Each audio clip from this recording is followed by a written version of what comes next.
रूस और यूक्रेन की जंग अब खतरनाक मोड़ पर आ गई है। इस जंग में अमेरिकी राष्ट्रपति जो बाइडेन की भी आलोचना हो रही है। यूक्रेन के राष्ट्रपति व्लादिमीर जेलेंस्की भी कह चुके हैं कि उन्हें इस जंग में अकेला छोड़ दिया गया है। वहीं रूसी राष्ट्रपति व्लादिमीर पुतिन ने भी इस जंग के लिए अमेरिका और पश्चिमी देशों को जिम्मेदार ठहराया था। इस बीच अमेरिकी राष्ट्रपति जो बाइडेन ने भी साफ कर दिया है कि वो यूक्रेन में सेना नहीं उतारेंगे। उन्होंने साफ कर दिया कि इस हमले को लेकर रूस के खिलाफ प्रतिबंध जरूर लगाए जाएंगे, लेकिन वो खुद इस युद्ध में हिस्सा नहीं लेंगे।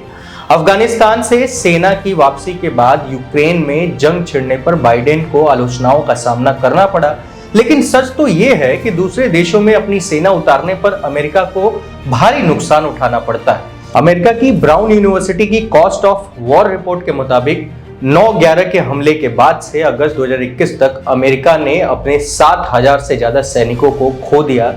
इनमें से 2,324 सैनिक अफगानिस्तान में और 4,598 सैनिक इराक में मारे गए। यानी 20 साल की लड़ाई में अमेरिका ने हर साल अपने 350 से ज्यादा सैनिकों को गंवाया। कॉस्ट ऑफ वॉर रिपोर्ट के मुताबिक ही अमेरिका ने 20 साल में दूसरे देशों में सेना भेजने पर $8 ट्रिलियन यानी करीब 610 लाख करोड़ रुपए खर्च किए हैं। अमेरिका को यहां जंग लड़ने के लिए कर्ज भी लेना पड़ा। उसने 82 लाख करोड़ से ज्यादा तो सिर्फ कर्ज का ब्याज चुकाने में ही खर्च कर दिए। ये खर्च कितना बड़ा है, इसे ऐसे समझिए कि भारत का एक साल का रक्षा बजट ही 5.25 लाख करोड़ रुपए है। 9 सितंबर 2001 को अमेरिका में सबसे खतरनाक आतंकी हमला हुआ। इस हमले में करीब 3,000 लोगों की मौत हो गई थी। इस हमले को आतंकी संगठन अल-कायदा ने अंजाम दिया था। हमले के एक महीने बाद पहली बार 7 अक्टूबर 2001 को अमेरिका ने अफगानिस्तान से तालिबान को बाहर निकालने के लिए हमला किया। इसके बाद अमेरिका के सैनिकों की संख्या अफगानिस्तान में बढ़ती चली गई। 2011 और 2012 में तो अफगानिस्तान में अमेरिकी सैनिकों की संख्या 1 लाख के पार पहुंच गई। अमेरिकी सरकार के मुताबिक 2011 और 2012 में अफगानिस्तान में अमेरिकी सेना पर करीब $100 अरब खर्च हुए। आंकड़ों के मुताबिक 2001 से 2020 तक अमेरिका ने अफगानिस्तान में सिर्फ सेना पर ही $815 अरब से ज्यादा खर्च कर दिया है। कॉस्ट ऑफ वॉर रिपोर्ट के मुताबिक अमेरिका ने अफगानिस्तान में 20 साल में $2.3 ट्रिलियन से ज्यादा खर्च किया है। ये खर्च भारत की जीडीपी से भी ज्यादा है। भारत की जीडीपी अभी $2.7 ट्रिलियन से के आसपास है। अमेरिकी नागरिक भी नहीं चाहते कि यूक्रेन में अमेरिका के सैनिक जाए।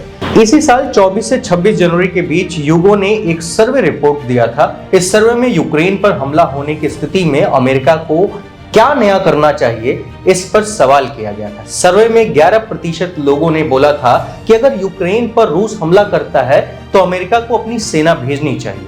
20% लोगों ने बोला था कि अमेरिका को यूक्रेन में सेना मदद के लिए भेजना चाहिए, न कि रूसी सैनिकों से लड़ने के लिए।